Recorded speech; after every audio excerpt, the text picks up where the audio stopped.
Hi you guys, welcome back to my channel. So today's video is going to be a little different, but also something I personally rely on all the time. Whenever I'm out for bridal bookings, I like to keep a very quick, fresh, and put together makeup routine for myself. Something that looks polished, lasts through hours, but still feels like me. Because as a makeup artist, you're constantly on the go, meeting clients, shooting content, and you still want to look presentable without spending hours getting ready. So in today's video, I'm going to show you my current go-to makeup routine that I wear when I'm attending brides. It's super practical and very skin-like, nothing too heavy. So if you're someone who loves soft and effortless makeup, or you're a working makeup artist like me, this is going to be really helpful. Let's get into it.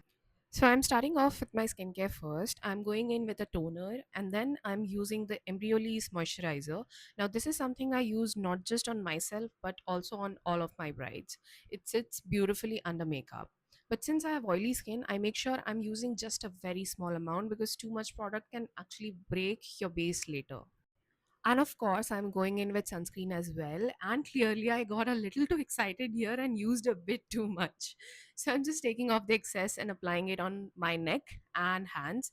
Nothing goes to waste. After this, I'm just cleaning up my brows a little to remove any skincare that might be sitting on them. This step really helps because it prevents the brow products from slipping and gives better pigment. Now, moving on to concealing, I'm using the Maybelline Age Rewind Concealer in the shade Caramel. This shade works really well for me because it's slightly deeper and has warm tones, so it helps in cancelling out my under eye darkness and also the pigmentation around my mouth. I'm blending this out using a brush from Mars Cosmetics. By the way, all the brushes I'm using in this video are from Mars, and I've also used them in one of my previous videos. They are honestly so beginner friendly and work really well, so I'll probably do a separate video just talking about them. Coming back to the base, once I'm done blending the concealer, I'm going in with a little bit of foundation. I like to take it on the back of my hand first, warm it up using my fingers, and then apply it only where I feel I need a bit more evening out, like under the eyes and around my mouth.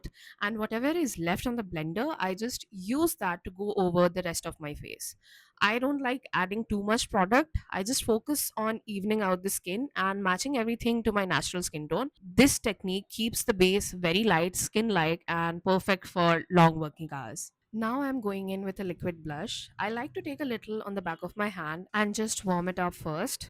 This gives me more control over the pigment while applying. This particular blush has a very sheer pigment, but you can definitely build it up depending on how much you apply. After placing the blush, I'm going back in with the same blender that I used for my foundation just to diffuse everything and make it look seamless with the base. Now to set everything in place, I'm using this powder from Forever 52. I actually picked this up just to test it out, but it has now become a staple in my everyday kit. It literally does not budge. I'm taking it on a triangular puff, removing the excess on my hand, and then setting my under eyes, around my mouth, and lightly all over the face. Moving on to brows, I'm using an eyebrow pencil from Mars Cosmetics. This pencil is quite pigmented, so you want to make sure you are using very light pressure and creating soft hair-like strokes just like this. You're basically mimicking your natural brow hair, which gives a much softer and more natural finish. To set my brows in place, I'm using the brow tattoo from Inside Cosmetics.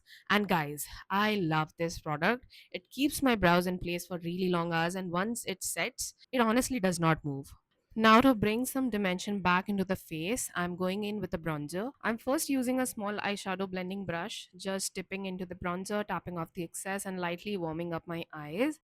This step really helps because after foundation and powder, the face can look a little flat. So adding that warmth around the eyes just brings everything back to life. After that, I'm switching to a bigger fluffy brush and using the same bronzer to add dimension to my face. I'm focusing it on my cheekbones, blending it upwards towards my hairline and slightly into the temples. I'm also adding a little bit on my forehead to bring warmth and balance everything out. Once I'm done with the bronzer, I'm just cleaning off the same brush on a towel and going in with a blush from Lakme. This blush has a buildable pigment, so you can directly pick it up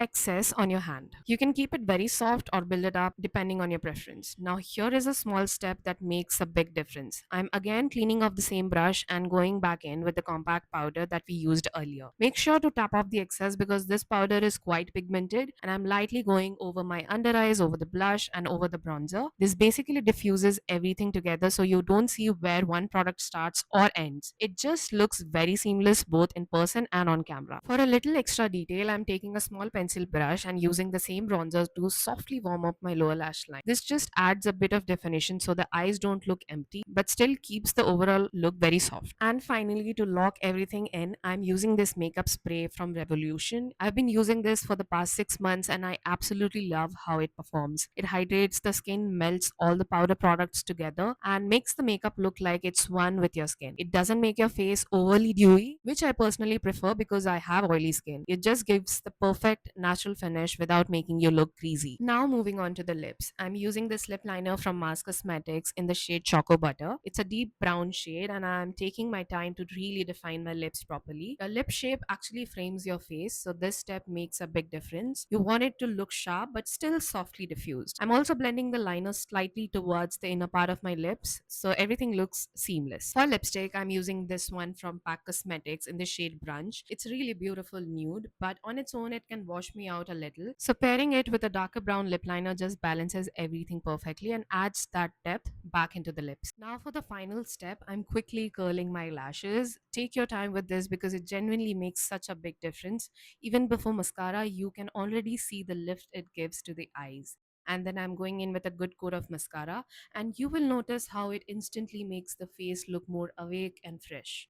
And this is the final look. It's softly dewy in all the right places, not overly shiny or greasy, just a nice balance of matte and glow exactly where it is needed. This is what I personally love wearing when I'm out working. It feels comfortable, looks polished, and lasts really well throughout the day.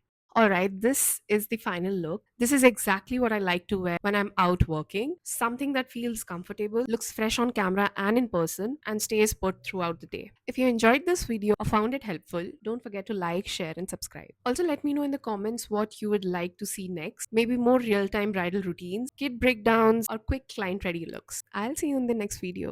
Bye.